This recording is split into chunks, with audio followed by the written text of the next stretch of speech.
The third and final game was Night 2. This one took place 2010, I believe. No, 2009, excuse me. This was in Portland at an airsoft facility called the PDX Cage. This is the one that I'm really mixed about. Parts of it were really good, and parts of it just...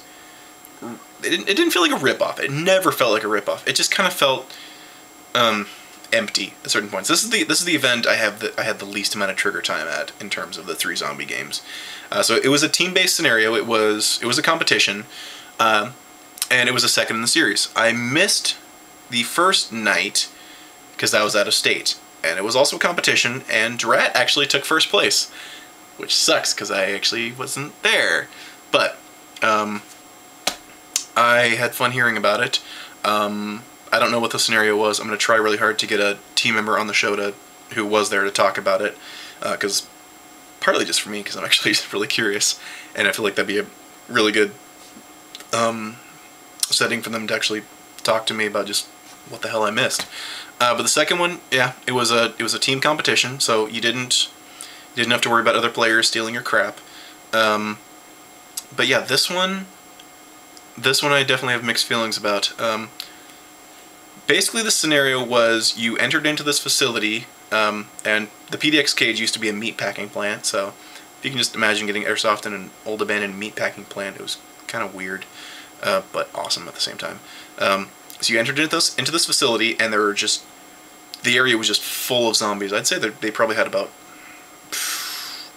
somewhere between like 30 and 50 actors playing zombies, because every single room had zombies in it. And so the zombies actually had 3 phases, and this was a really good idea. I would really stress other people to use this in your zombie games.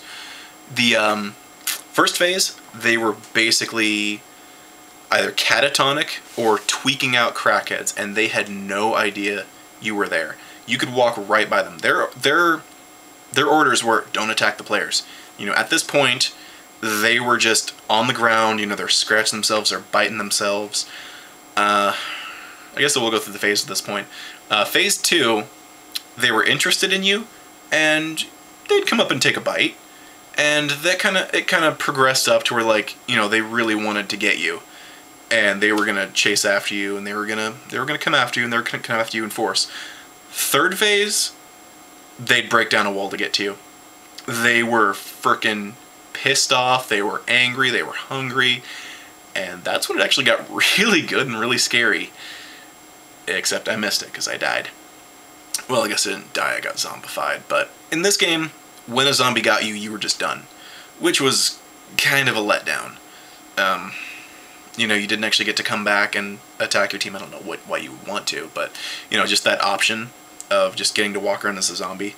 I guess that kind of makes sense why they wouldn't have that rule, because no one would actually attack their own team and detriment them when it's a frickin' competition. But it was just kind of a letdown that, like, when a zombie just touched you, you were done. And that's exactly how it was, because a zombie just grabbed my ankle and I was done. And I was pretty pissed off. That was probably the biggest letdown of the game. Was halfway through it, I shot a zombie, and it was his word against mine. He claims I didn't hit him, I claim I did, and he grabbed my ankle because he was on the ground. But I said I shot him in the back. He said he didn't feel it. There was nothing that could be done. I was done at that point, and I was pretty pissed off because it was about halfway through the game. Fortunately, what you could do is you could actually follow your team and watch them as they went through the rest of the scenario. But yeah, the first thing you had to do was we basically had this guide, and he was this really crazy, eccentric guy who, oh my god, his catchphrase is still lasting in this community, and all he said was, "That will happen." And so you walking around like, oh, you say, oh, should we be worried about these zombies? They're kind of like tweaking out, and he just go, oh, yeah, that will happen. We'd walk into a room, and there's a zombie like sitting there biting on his arm, and he goes, oh, yeah, that idiot's biting himself. That will happen. It was hilarious, but my god, that joke is still carrying on. And then there was another actor who was with us. He was basically this photographer. And and he was basically like taking pictures of zombies like 6 inches in front of their face, making them freak out, and then he was like getting right into the middle of a group of zombies and taking pictures. You were basically supposed to know that he was going to die. He was going to die bad. So the first thing we had to do is we had to get to the office of the meatpacking plant, and it was like right in the middle, which we didn't really feel safe about. But yeah, you had to get to the middle of the facility and then go up a set of stairs, and up those set of stairs was one office. So we had to get up there and basically get briefed on what to do. And that was actually the start of the action, because what happened was when the team got into the door, the zombies switched to phase 2. Like, once you get the door closed, that's when the zombies will start coming after you. Because as soon as you close that door, they start banging on it. And it's kind of freaky, because it was a giant metal door, and it echoed all the way up those stairs and into that office. So you're sitting up there, and you just hear boom, boom, boom, boom, boom. It was really cool. That was another thing I really liked, was just that kind of atmospheric thing. I do kind of wish it was nighttime, but at the same time, I mean, you know, it really sucks visibility away, and like you're forced to use flashlights and stuff like that. But I don't know. I think I'm kind of mixed on that, actually. But yeah, up until that point, the zombies wouldn't attack you. Although when you're going to the door, that's when they start walking to you. They won't attack you, but that's when they start walking to you, so you know something's going on. So we get briefed, and I think we had to turn on the power, or like we had to go downstairs and we had to turn on a generator and flip some more switches, and then we had to get to a basement which had an elevator, and then take that elevator to the roof, and that's how you completed the scenario, was you get to the roof and then a helicopter comes and gets you. Really cool scenario. I really liked the simplicity of it. I kind of wish it was a little bit longer, or just that there was more to do. So we came out of the office, and the photographer runs up first and he starts snapping pictures. He gets grabbed and killed. So that's when you know it's on. There weren't actually ammo restrictions, so that's when we all just unloaded and killed the room of zombies. Oh, shit, I didn't actually talk about the zombie death rules in Outbreak, because I was going to compare all 3 of them. Once again, Zombie Zoo, you shoot a zombie, they stagger back. In Outbreak, when you shoot a zombie one time, they go down. They go down and they go back to spawn, but zombies have unlimited spawn. So, you shoot them, but they're just going to keep coming back. I mean, you're safe for that moment, but the actor knows where you are, and he's just gonna come back for you, and he's probably gonna bring more zombies. For night, I think it was a good combination of the two, because when you shoot a zombie, they go to the ground. They go completely to the ground, and then they slowly get back up.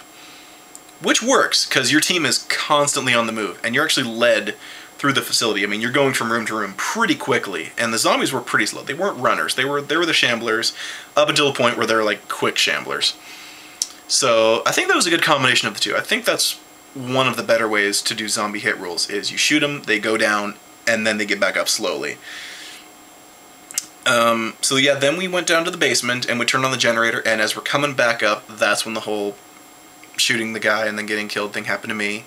I think we lost another team member at that same point, so we were 2 down at that point. But I did follow I followed the team the rest of the way, and the rest of the scenario was pretty okay. You know, you go through and you flip a switch, and you head down to the basement, and that was another set piece moment which happened right at the very end. The 2 set piece moments were the photographer getting killed, and at the very end, because I think there was actually another actor who hooks up with you, and I think he's like law enforcement or something, and basically what happens is you get into the elevator, and he stays behind and he shoots him. He just keeps shooting and keeps shooting. Then he gets overrun, and he's just like, "Fuck you, you motherfuckers!" And you see him just yank out a grenade. And I don't remember if it was actually like a flashbang, or not a flashbang, but like those bang grenades that just make a really loud noise. I don't remember if he actually tossed it on the ground and it makes a noise, but something happened. I think it was either that or he had a blank firing pistol or something. I really hope someone that went to the game will correct me. But yeah, that was the end of the scenario, and again, it felt really short, but it was really satisfying. And after that, we were actually one of the few teams that stuck around and became zombies. You know, makeup for this, I don't think it was as good as Outbreak, but it was good. Everyone had their faces exposed, and some people had blood. But I did become a zombie, and I actually had a lot of fun because I came up with something which I discovered scared the crap out of most of the new players and some of the older players. If you can think back to the first Resident Evil movie, when they're in that crazy ass room full of those like containment cells, it's after the laser room. It's when the zombies first show up. They shoot the one lady zombie and she's gone, and they start to argue, and then they hear this sound, and it turns out that it's a guy dragging an axe. And it just starts off way off in the distance, just like the and it gets louder and louder, and that's what they hear first. Just that sound of the axe dragging across cement. I love that part of that movie. I don't know why. Anyways, I found a way to replicate that because the entire floor of that facility is cement. And I found basically a giant ass crowbar, which was my height. And I'm like 6'5", so it was a big ass crowbar. And so I became a zombie, and like from the start, I'm just like dragging this thing, and it just made so much noise being dragged across the cement. And I just like, I hear the team in the other room like go, what the hell is that? What the hell is that? Dude, there's something in there. There's something in there. What the hell is that? And the guide, you know, he played it off like, oh, it's just some idiot dragging a crowbar or something. And then I go in there and I'm just like dragging this giant ass crowbar, and I just kind of turn and look at him like this. I had a lot of fun with them because they gave me a very, very wide distance to just avoid the crap out of me. I had a lot of fun with that. And that's when we actually started getting really creative to mess with the team, because we had another team member at that point. Call sign was Ollie Twist. And he was this tiny, tiny kid, exact opposite of me, skinny as hell and really, really short. And he was just this, he was basically pocket-sized, but he wasn't that young. He was like, I think he was like 16 or 17 at the time. But he decided that he wanted to cover his face in blood and cover the shirt of the person on the ground in front of him in blood. And he was basically going to be like he was eating them, like ripping their intestines out, and as soon as the players came into the room and shined their flashlights on him, he was going to like look up all feral and just pissed off and just charge them. So we came up with some really fun shit to mess with players, and I think that's really what you have to do. You have to really throw in those set piece moments, especially if it's a competition. You can replicate them for each team. But yeah, those are my 3 examples of zombie games. I want to hear what other people think about zombie games. How you think to do them right, what you think any problems with them are. Yeah, I do actually have another one coming up, so it'll be my 4th, and it's happening in July, and I'll definitely talk about that one. It's actually night 3, so that should be interesting. Thanks for watching, guys, and have a great night.